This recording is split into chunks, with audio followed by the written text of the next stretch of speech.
आज हम बात करेंगे यूरिनरी ब्लैडर के बारे में, यानी कि मूत्राशय के बारे में। हमने एक्सक्रीटरी सिस्टम के बारे में पढ़ रहे थे, जिसके अंदर हमने बात किया है किडनी के बारे में। किडनी यूरिन का फॉर्मेशन करता है।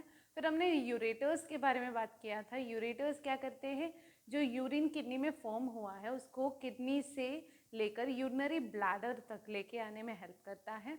फिर हम आज के टॉपिक में बात करेंगे यूरिनरी ब्लैडर के बारे में।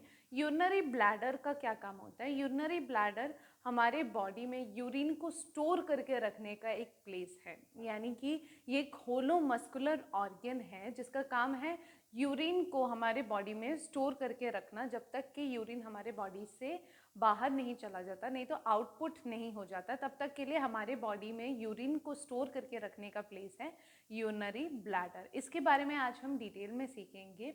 इसके बारे में मेन इसका क्या है, ये एक होलो मस्कुलर ऑर्गन है, यानी कि अंदर से ये क्या है, होलो है और ये मसल से बना हुआ एक ऑर्गन है और ये यूरिन को कलेक्ट करके रखने का काम करता है। इसका टोटल कैपेसिटी कितना है, यानी कि एक बार में यूरिन कितना स्टोर हो सकता है।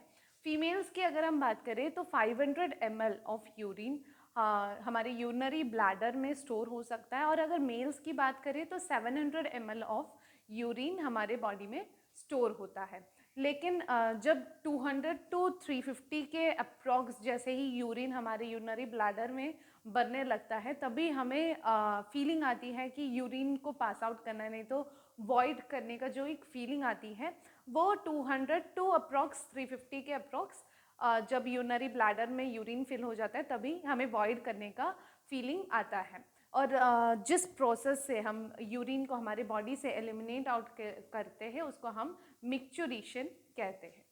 इसके लोकेशन के बारे में बात करें तो लोकेशन कहाँ पे ये रिसाइड करता है, ये नॉर्मली पेल्विक कैविटी में रिसाइड करता है। पेल्विक कैविटी में प्यूबिक सिम्फाइसिस के जस्ट बिहाइंड, प्यूबिक सिम्फाइसिस यानी कि प्यूबिक बोन जहाँ पे अटैच होता है उस जगह को हम प्यूबिक सिम्फाइसिस कहते हैं, और प्यूबिक सिम्फाइसिस के जस्ट बिहाइंड रीजन में ही यूरिनरी ब्लैडर रिसाइड करता है। लेकिन जब ये फुल हो जाता है, यानी कि नॉर्मल इसका जो शेप है, इसका अगर शेप की बात करें तो शेप क्या है, इसका नॉर्मली पियर शेप है, यानी कि पियर शेप जैसे कि थोड़ा सा ट्रायंगुलर टाइप शेप है इसका, नाशपाती जैसा।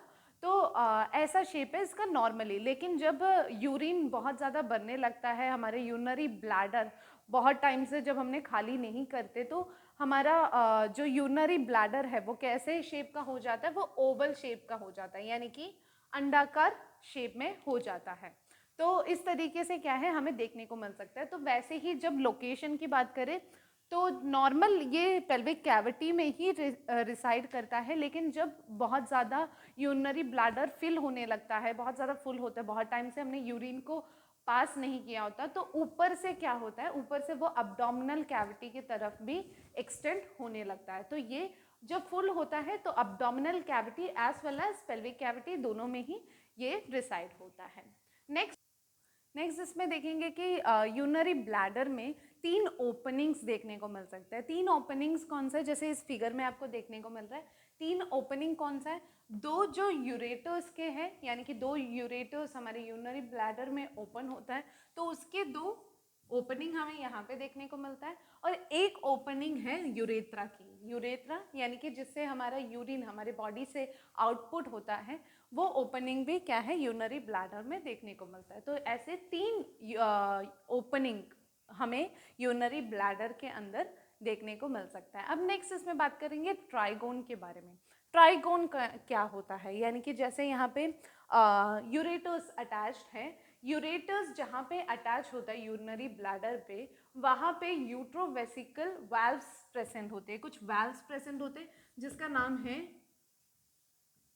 यूट्रोवेसिकल वाल्व्स, और इसका काम होता है यूरिन को वापस हमारे यूरेटर्स की तरफ आने से रोकना, यानी कि यूरिन के बैक फ्लो को रोकने का काम होता है यूट्रोवेसिकल वाल्व्स। वैसे ही नीचे की तरफ यहाँ पे यूरेथ्रा पाया जाता है, तो यूरेथ्रा के सबसे ऊपर की तरफ क्या है, इंटरनल यूरेथ्रल स्फिंक्टर्स पाए जाते हैं यहाँ पे इस तरफ में, इंटरनल यूरेथ्रल स्फिंक्टर्स पाया जाता है जो इनवॉलेंट्रीली हमारे बॉडी के कंट्रोल में होता है, यानी कि हमारे कंट्रोल में नहीं होता, वो इनवॉलेंट्री होता है। और नीचे की तरफ एक्सटर्नल यूरेथ्रल स्फिंक्टर भी हमें देखने को मिल सकता है। तो ये तीन चीज़ें जो होती हैं वो तीनों मिलके क्या करती है, एक ट्रायंगल शेप बनाती है, यानी कि एक ट्राइगोन का शेप बनाती है। तो इसके अंदर हमें क्या है, एक ट्रायंगुलर शेप नहीं तो एक ट्राइगोन रीजन भी देखने को मिल सकता है। ठीक है, नेक्स्ट हम बात करेंगे इसके लेयर्स के बारे में, यानी कि यूरिनरी ब्लैडर के अंदर तीन मेन लेयर्स देखने को मिल सकता है। जो सबसे बाहरी परत होती है, आउटरमोस्ट लेयर होती है, वो बनी होती है लूज कनेक्टिव टिश्यूज में। ठीक है, यानी कि लूज कनेक्टिव टिश्यूज मिलके सबसे बाहर का लेयर बनता है।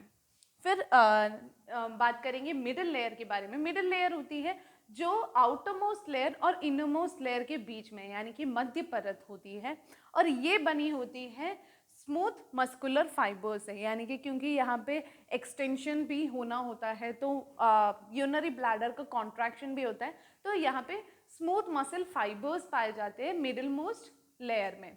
फिर बात करेंगे इनर मोस्ट लेयर की, तो सबसे अंदर की जो परत होती है, सबसे अंदर की परत में हमें ट्रांसिशनल एपिथेलियम देखने को मिल सकता है। Transitional epithelium as well as यहाँ पे कुछ म्यूकस मेम्ब्रेन भी पाया जाता है मेनली, बट क्या है, ट्रांसिशनल एपिथेलियम हमें इनर मोस्ट लेयर में देखने को मिल सकता है। तो ये था आज का टॉपिक जिसमें हमने बात किया है यूरिनरी ब्लैडर के बारे में। यूरिनरी ब्लैडर क्या होता है, इसका मेन फंक्शन क्या है, इसका स्ट्रक्चर क्या है, और इनमें क्या क्या लेयर्स हमें देखने को मिल सकता है। आई होप ये टॉपिक आपको समझ में आया होगा। इस टॉपिक से रिगार्डिंग अगर आपको कोई भी डाउट है तो आप पूछ सकते हो। Thank you.